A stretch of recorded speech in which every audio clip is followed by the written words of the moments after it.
yeah, yeah, yeah, yeah, yeah. Ooh, oh, oh, oh, oh. Hey, yeah, hey, yeah, hey. Uningana gai yatango nyoso seyo Yesu Nzambe awangana kangaite atangai nazange mapota ya motima nanga woka usi yango Yesu nazala kikati na mpasi woti kaki ngaite. Alléluia. Oh,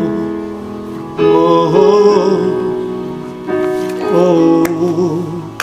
Sois loué Seigneur. Amen. Bonjour, bonjour. Je vous salue de partout où vous vous retrouvez. C'est votre sœur Maman Nathalie Moindre Mankamba, la présentatrice de l'émission Good News. Je vous salue au nom de Jésus-Christ. Que la grâce et la paix soient avec vous. Dans notre émission Good News, nous aurons à parler, nous aurons à tourner sur le sujet la responsabilité de la femme. La responsabilité de la femme, mukumba ya mwasi, musala oyo nzamba pesi mwasi rôle ya mwasi na kati ya société, na kati ya église, na kati ya famille, na kati ya libala. Partout, nous aurons à discuter, à parler, à partager sur la responsabilité de la femme. C'est ça le sujet majeur de notre émission. Et nous aurons toujours une maman comme invitée dans notre émission pour partager avec les enfants de Dieu la sémence que Dieu a mis dans cette maman-là. Pour édifier, comme nous avons dit auparavant, pour fortifier, pour rapprocher une âme auprès du Christ. Et aujourd'hui, notre première émission, nous sommes dans la joie de vous présenter sur notre plateau la maman, la servante de Dieu, notre sœur, Maman Laure Mbongo. Soyez bénis, que le Seigneur vous bénisse abondamment, bien-aimés. Nous sommes également bénis de vous savoir nombreuses, parce qu'il s'agit des mamans, à suivre cette émission. Grande est ma joie d'être la première participante, la première invitée à cette grande émission dénommée Good News, émission ya basango malamu wa liboso ezalaka Yesu na bavia bato.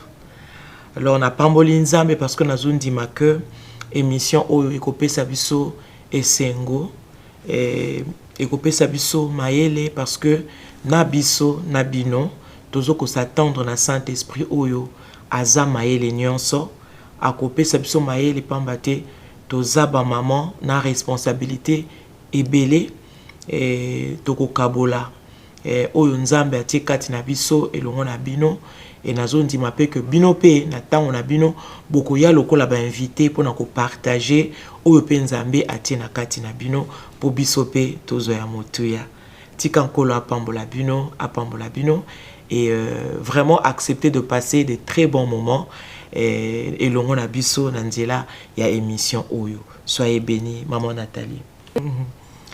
Que Dieu soit loué. Bien-aimés, c'est vraiment un thème qui va nous bénir.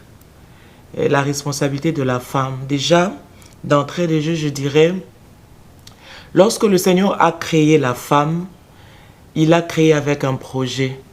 Dans le livre de Genèse, nous pouvons le retrouver au chapitre 2, dans le verset 18, la Bible dit, l'Éternel Dieu dit, il n'est pas bon que l'homme soit seul. L'Éternel a constaté que ce n'était pas bon que l'homme soit seul. Il s'est décidé, il a fait un projet. Il a dit, je lui ferai une aide semblable à lui. Voilà, la création de la femme a commencé par un projet de la part de Dieu. Le Seigneur a fait un projet. Et Dans le verset 23, il a réalisé son projet.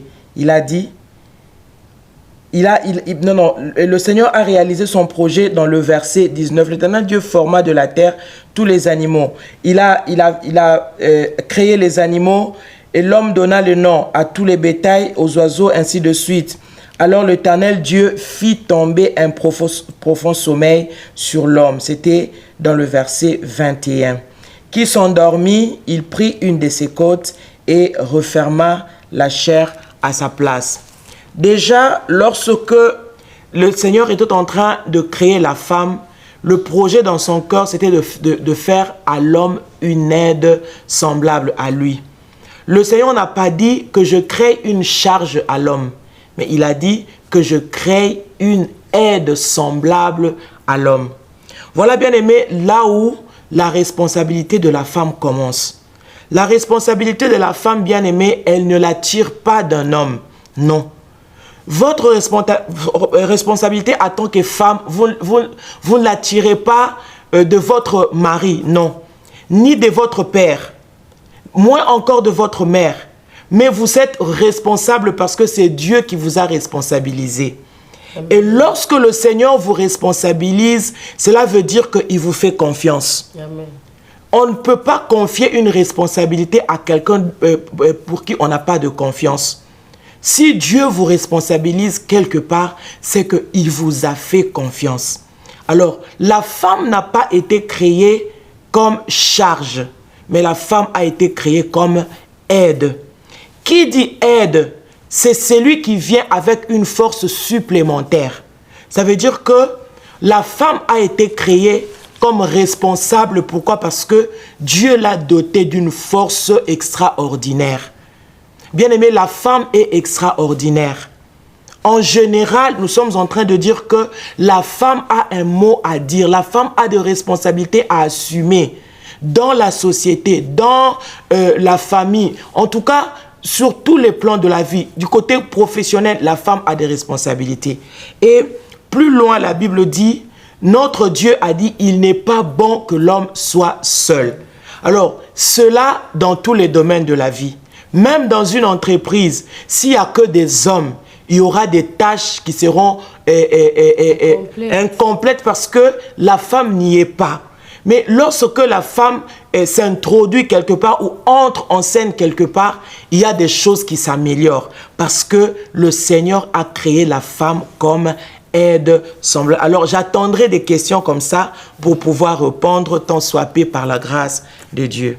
Maman, alors, Nazana Mutuna Rotuna sur la responsabilité de la femme. Maman bafandi bazolanda biso bazana posa koyeba et ngamoko pe sur plateau nazana posa koyeba du point de vue spirituel, quelle est notre responsabilité en tant que femme? Que Dieu soit loué. Je pense que bandeko bazolanda biso bazana esengo parce que ngamoko personnellement nazana esengo komona que émission oyo ezolobela biso ba maman parce que c'est nous qui sommes en contact avec la société, en contact avec l'environnement.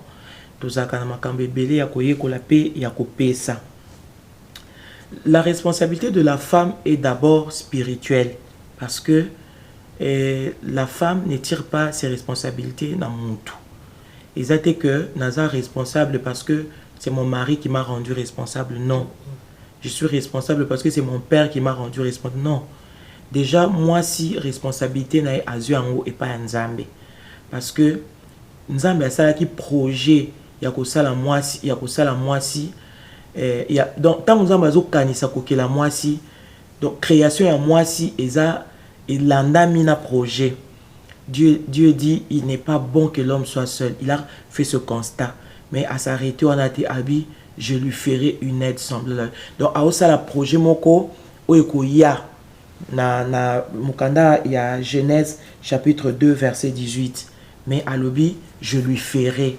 Azo le bango na futur, et ça qui projet. Ne moutinyo sur le lot, à ça, la projet, na yabi, na ça, la boé. nzambe pe alobi na ko salela nzambe ayoki que il faut na salela mutu po ye moko akokate tant asali mutu habite il faut force moko boye et ya alors Dieu a créé la femme loko la force yango moni a pesi responsabilité ye moko alobi moi c'est aza une aide tant otolobaka na ba hôpitaux au monde na mutu ba benga aide ou bien na musala ya ba charpente ainsi de suite aujourd'hui ba mutu aza aide maçon aza aide accoucheuse aya kana force moko supplémentaire donc Dieu a donné la responsabilité à la femme ya kozala une force supplémentaire na kati ya mokili asala ki moi si lokola charge te sinon Dieu dirait et je lui ferai une charge mais nzambe asali moi si lokola aide donc apesi makasi ya likolo makasi ya koleka nzambe asali moi si surnaturel extraordinaire ce qui fait que yemoko abengi moi si wana aide abengi muto azo yana secours muto azo ya ko aider voilà responsabilité à moi c'est d'abord spirituel et parce que c'est le spirituel qui régit le matériel ou le physique. Alors, si quelqu'un est déjà fort spirituellement, il y a que auzala fort physiquement. Il y a na soutenir vraiment mingito babengaka moi si être faible peut-être par rapport il y a je sais pas entre guillemets ndenge nzamba asalela ye azala moi pété mais en tout cas oya kelaye apesa ye vraiment responsabilité ya makasi ya kozala makasi voilà pourquoi responsabilité à moi si et bandina nous sur le plan spirituel. Et quelque part maman dans la Bible Bible epsibiso que tant nzambe akeli mobali a trouvé que il n'est pas bon. Quelque part, Dieu a écouté la moisi après avoir coupé sa mobali instruction ou bien mobeko ya koliambumate a trouvé bon que na condition na mobeko na pesi mobali que aliambumate so aza ye moko et ozala passe sengela zana mutu oyo akosoutenir ye mutu akoyede ye mais na kati ya Bible to mona aide o batiaki pembeni ya mobali pour aider ye parce que quand je lis la Bible c'était juste après ça tant nzambe ayebisi mobali ndokolia biloko nyonso ba fruits nyonso na jardin et puis tu ne toucheras pas les fruits de cet arbre et après wana nde ayoko trouver que il n'est pas bon que l'homme soit seul il lui faut un être semblable mais aide yango nzamba salaki tu komona makambo yeko beba diable aleki dans nzela aide wana mais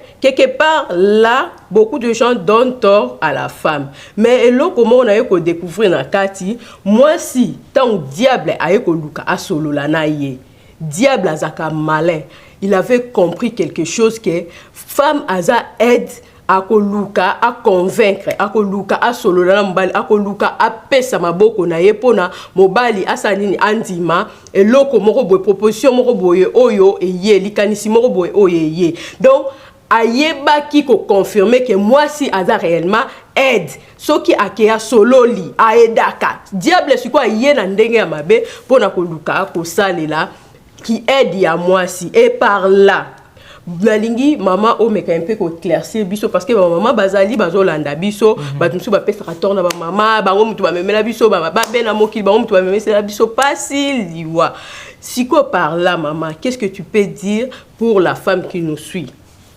et ndio lobakaka que moi si azana influence makasi moi si akoki ko influencer très facilement mokili oyo eza na makambo kitoko pour quelque part il y a des femmes oyo ba yebaki kozala aide ba saisissa qui partie na bango ya aide positivement eza pe na basi o ba influencer négativement ba saleli kaka pouvoir o nzambe asalaki nini apesa ki bango donc na likambo nyonso na mokili ezalaka muto ya koyi ko salela ngo positivement pe muto ya koyi ko salela ngo négativement nyonso totalisa kaka que soki mwasi a comprendre rôle na ye et que asaleli yango selon la pensée de Dieu a ma vie et ce qui moi si à comprendre rôle na ye asaleli yango na ndenga mabe lokola mwasi lokola Jézabel azaki na possibilité à influencer mais à influencer na ndenge ya mabe pour na ababo ba prophète pour ba sala ba tout mabe tout ça. Alors moi si aza aide, voilà pourquoi bien aimé chaque personne azaka responsable ya ba résultat ya vie na ye.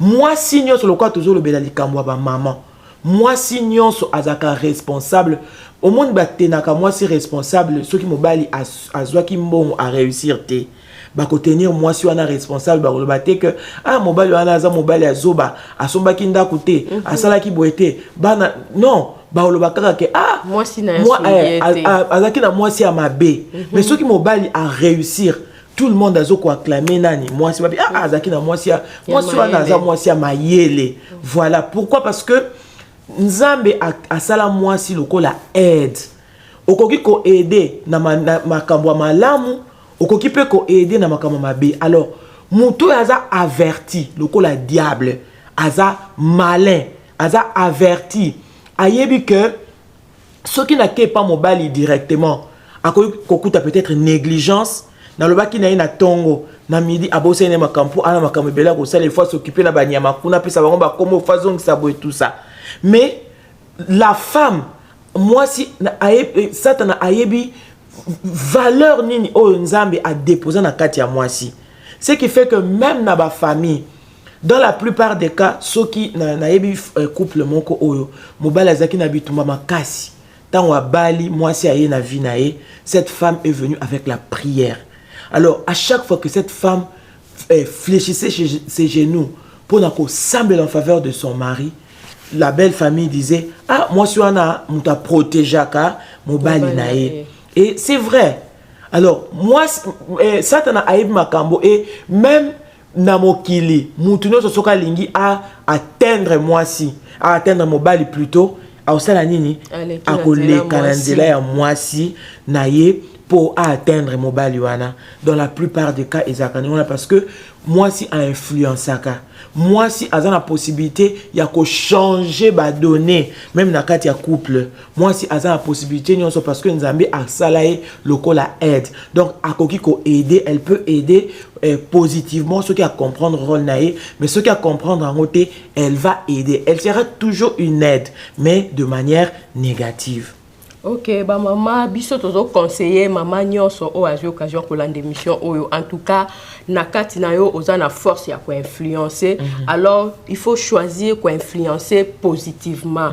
Ko lukate ko influencer négativement parce que même liboso ya Nzambe eza toujours na lifuti na yango. O nyonso to salaka ezaka toujours na lifuti na yango. Acte nyonso to posaka eza semence oyo plus tard, plus tôt ou tard, et ko ebaka na ko futa. Alors, ce qui o sali aide na yo na ndenge yo ya mabe, en tout cas li futi e ko ratete e ko zongela yo pe na ndenge ya mabe. Ce qui o aide na ndenge ya malamu et puis li futi e ko zanga te ko zala pe ya malamu, o zela te o récolter on kaka place o edaki, Dieu peut te payer autrement kaka nesika oyo o saleli bolamu te. Alors to salela influence la personne de maman lobi la femme c'est une personne qui influence. Donc to salela l'influence na biso na ndengo eza positif to bondeli biso ba maman.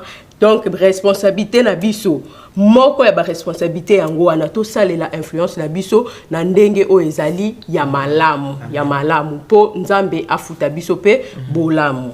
Maman alors ba maman mingi niveau ya kosambela ezokita peut-être na bolenge na ya azaki attaché makasi na Nzambe avant bala azaki attaché makasi na Nzambe avant bota azaki attaché makasi na Nzambe mais tangu akomi na ba charge ba ne pai pape pai misala ya ndako epai musala ya koluka mbongo epai. Alors côté plus aux autres à la sacrifier et ça côté à vie spirituelle, vie de prière. Alors na maman ya lolenge oyo parce que toza na belé tozo yoka conseil nini malobana eza nini pona likambo oyo. Ya solo maman Nathalie pour la question o na loba boé. Na uté ko loba a responsabilité à moi c'est d'abord spirituelle.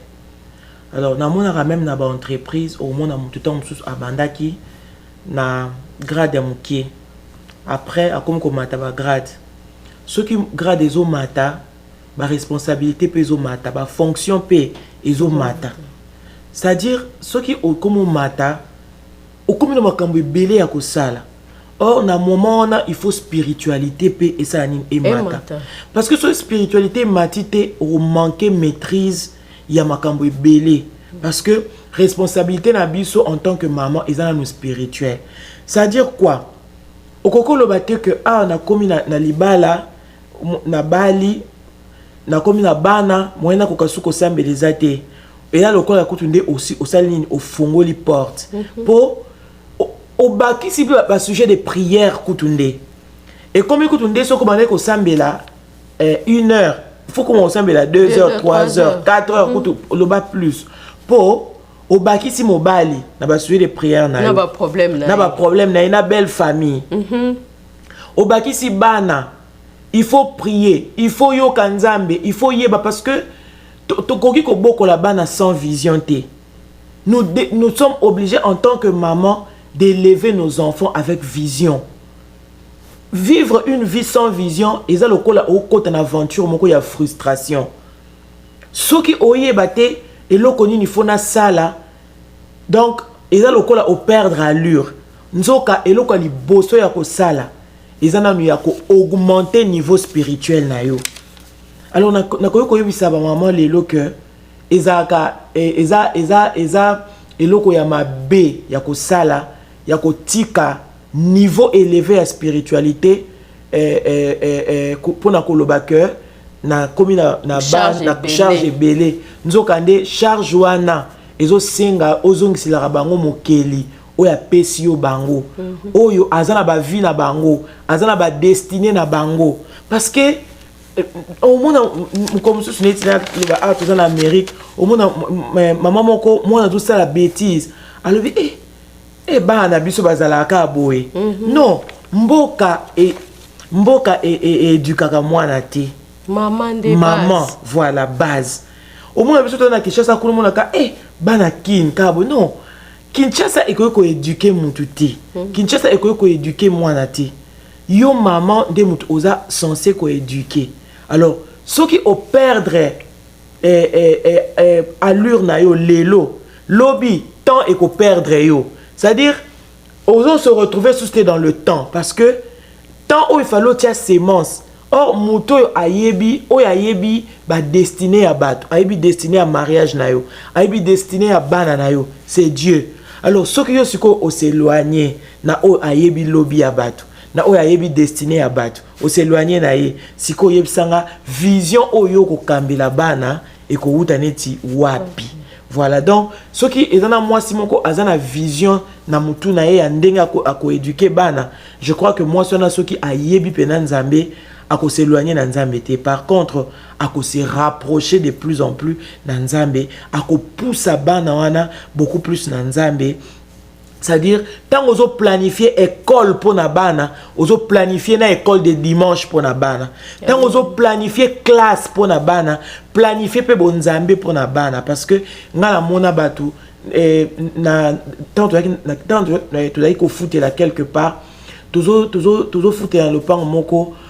Moi na mobile wana batangisa na étranger atanga na étranger soka zo le ba français ozo sentir moi que français ou la pure wana mais na kati ya libota ba yeba ki Yesu te le fait ka ya kozanga Yesu na kati ya famille wana moi na mobile wana azana français na munoko mais ba lien o ezako retenir ye ezo permettre yete que à s'épanouir ezo permettre yete que à salela le poto to classe oya kitoko atanga na étranger. Pourquoi? Parce que ils ont un lien moko quelque part où ils ont retenir les captifs. Or ceux qui mutu alolengo na parents na e balakisa qui est na classe na bonzambe. C'est-à-dire ndenge ozo kende classe na hiver oko kende pe église na hiver. Amen. Ndenge ozo kende classe na été oko kende pe église na été parce que nyonso ezo ko faire partie ya éducation. C'est-à-dire que moko eko matali kola mususu te. Ya ngona ndi e osala que et parce que quelque part et comme à paresse. Et loko yebi ke intérêt na weza na kati. Maman Nathalie, ata balobi vous les zo noka. Yango moni to tinda bana na classe ata vous les zo noka kende. ata hiver ya makasi wana latisi manteau tie nini ba au salignon. Pourquoi? Parce que oyebi que intérêt nanga eza kuna. Alors or to bosa na que intérêt ya monene eza na kati ya Yesu na kati ya bonzambe. Soko oyebi que intérêt nanga eza kuna ozala paresseux te. Même ceux qui oya ko zombongo na 10 heures okolamuka 6 heures, on va dire que c'est préparé parce qu'on dit que na 10 heures il faut naza un rendez-vous na salanini na zoambon. Alors paresse, Bible zo bana biso na mukande à Proverbe 20 verset 4. À cause du froid, le paresseux ne laboure pas. À la moisson, il vient chercher. Au récolter nini parce que au sema quitté. Alors tout longo la paresse wana biso ba maman ya koloba que na komi na ba charge belé moyena na kipel suma kamwa nzambe ezati. Or ezande kutu ya motu yande wana nde ozo négliger. Voilà. En tout cas ba maman toyoki toli o ewuti pa maman na biso lo na lingi na bakisa mukie sur éducation ya bana. Maman mo Christu esengeli tango za na bana na yo otalisa bango Yesu parce que même na ba télévision na biso tant bana bazotala bazolanda ba dessin animé o bazotalisa bango peut-être gosse azali devo azali mais soki ayeboye na butu ba oyebise ke te azate zoadra na yo fini kasa nini la gosse azala kateza ka ba imagination. On ne montre pas aux enfants dans la télé ndeni bakoki ko prier. Alors si tu n'as pas du temps ya ko vanda na bana na yo ya ko lakisa bango Yesu na ba école kutu neti biso a na Amérique si ba longola na ba religion ezalaka te ba na place ba koyeba Yesu te. Mama oza pasteur ya bana na yo tango nzamba pesi yo bana eza ba âme eza ba ndimi ya Yesu esengeli ndengo zo bunda na mwana na yo aloba ndengo zo bunda na mwana akoma kolia ye moko bunda na mwana na yo akoma pe ko sambela ye moko. Mama nyoso azaka na besoin mwana na ye akoma koloba mwana azala social solo na batu. Alors mwana ko sola nini na batu oyo ya mutuya okoko pesa na mwana na eza Yesu parce que eza na batu mususu pe bakenda la bango ba classe batangi classe ma vie esa nini e bongite po baza bango na Yesu te mso ake na classe boy surtout bana ake akutani na bana mususu baza na bizaleli ya malamu te uti na famille na bango baza na ba melaka ba biloko oyo esengeli te tant que biso ba Christ to komela ngote mais mwana ake ayekoli onkuna soki yo za na temps toujours te oza no ka busy on solola na bana makambo nzambe te tandis que bazotala monde na kati ya TV bazo bima bazo kende ba classe bazo kutana ba professeur bazo kutana ba enseignant lolenge na lolenge soki yozo tika bango vide ba kochela obana quelque chose nesika oyo tika ki vide. Alors yoza mama mo Christo za na Yesu ndaza ya motu ya o biso tozaka na ye zwa Yesu transmettre ye na bana na yo et nazongi lisusu bandeko na ngai tangu nzamba zo benga mwasi aide. C'est vrai parce que nzambe ye moko tango alinga misala mutu aya po abikisa mokili asaleli kaka aide wana donc fonction accomplie même nzambe ye moko a utiliser mwasi lokola aide et bon siko soki nzambe itilizaki yo mwasi po aya na mokili abikisa batu. Tu as ces pouvoirs-là. Il y a retransmettre nzambe na bana na yo. So que ozaka capable, ya ko bomba mwana na libumu nzambe azo zoyo loko laboratoire a créer mutu na katiti, mutu ana bimika kabo epu, yo moko yebite ndenge nini salamaki, yo moko yebite ndenge nini leka ke monika mutu abimi. C'est que na bana futur ya bana po batuba basutuka kaka pu mwana komi mutu ndenge tolobaka na langue na biso ke mutu akoma nani mutu. Maman akolisi mwana komi mutu. Donc cela veut dire zwa Yesu transmettre ye na mwana na yo. Alors eza richesse oyo ebe bakate epolakate akobungisa yango te. Bible souligner le biso ke lakisa mwana nzela tango azana nu mukie. Alors bana biso to mona kate ke azane mwa mukie makamanza mbetali bango te makamanza mbetali biso ba maman de to bondela pona bon apprends à ton enfant à prier Dieu. Proverbe 19 13 abuna biso un fils insensé est une calamité pour son père. Mutu moko ta koko luka bota mwana epoza calamité pour nae. Oboti mwana na ya mobali mwana na ya mwasi po comme calamité lui pour na yo. Mais ceux qui ont investi dans la kati na été, ils ont battu mususu nde ba ko investir na kati na.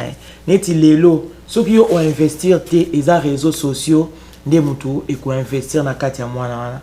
tomoni bana ebele koufi biso personnellement to yambaka baka tokutanaka na makambo ebele bien aimé bana koufi parce que réseaux sociaux elakisaki nzambe moko boye ake alandi nzambe wana nzoka nzambe wana azaki nzamba solo te.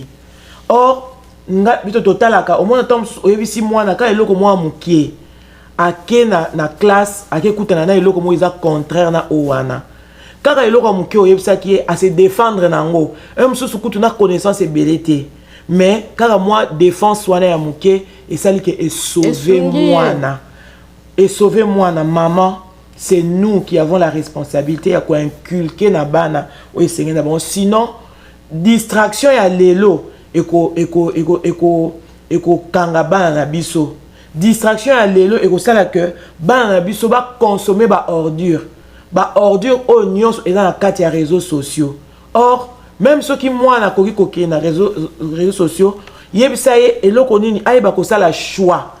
Yo maman oza na intérêt à expliquer moi na eloko nyonso na ba détail que oyo ya biso te to touchaka ngo te oyo ya biso au moins attend mususu loboloba kezaki mukie mais ce qui nzambe accompagner maloba na yo et ko raisonner makasi na mato ya mwana à un moment donné au moins na komi liboso likambo ko boye likambo lobaki na ye esani ezozongela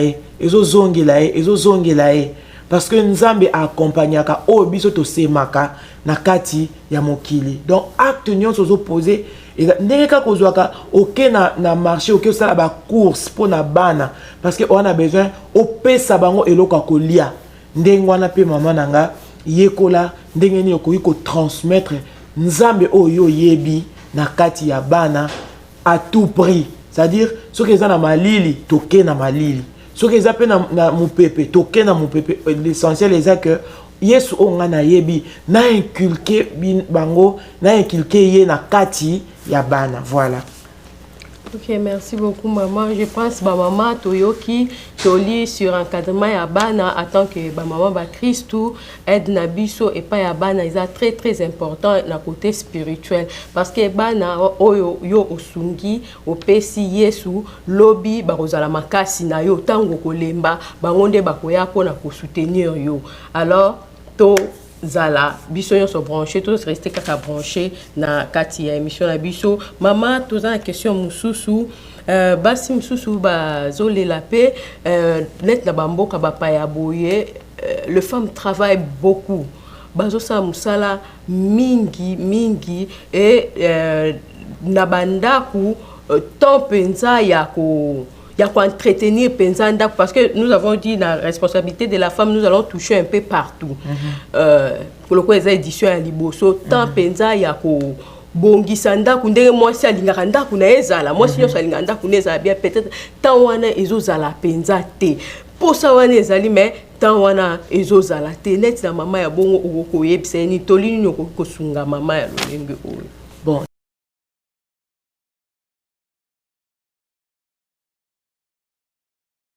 vraiment esengweza makasi pour nanga koleka na émission oyo maman Nathalie. Je crois que ba maman peut ba sepeli na mituna pe na biyano autopesi tokokakate tomeki ko partager ba moke ya connaissance Nzambe atiaki kati na biso parce que Bible lobi na biso na mokanda ya Proverbe 27 na verset nango 10 na partie B, mieux vaut un voisin proche qu'un frère éloigné.